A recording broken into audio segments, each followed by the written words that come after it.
Hello friends, Singapore salon அப்படிங்கிற படத்தோட trailer இப்போ ரிலீஸ் ஆயிருக்கு. இந்த ட்ரெய்லர் வச்சு படத்தோட கதை என்ன அப்படிங்கிறத நம்மளால ரொம்பவே ஈஸியாக கணிக்க முடியுது.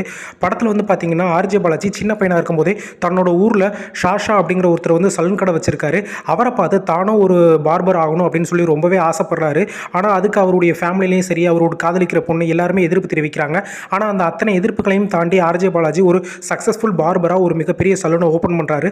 ஆனால் இந்த சலூன் தொழிலுமே வந்து பார்த்தீங்கன்னா கார்பரேட் கைக்கு போயிடுச்சு. ஸோ இதில் சாதாரண ஒருத்தர் பெரிய ஆளாக வரும்போது அந்த கார்பரேட் அவர் எப்படி அடிச்சு ஒடுக்குறாங்க அப்படிங்கிற கதையை காமிச்சிருக்காங்க.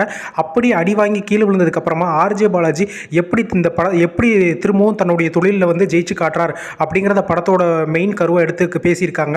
அதோட இது வந்து குலத்தொழில் கிடையாது, யார் வேணாலும் பண்ணலாம். அதே மாதிரி ஒரு தொழிலை கார்பரேட் கையில் எடுத்துருச்சு அப்படின்னா நீங்கள் தப்பு அப்படின்னு நினைக்கிற தொழிலெலாம் கார்பரேட் கைக்கு போகும்போது எவ்வளோ மிகப்பெரிய தொழிலாக மாறும் அப்படிங்கிறதையும் இந்த படத்தில் பேசியிருக்காங்க.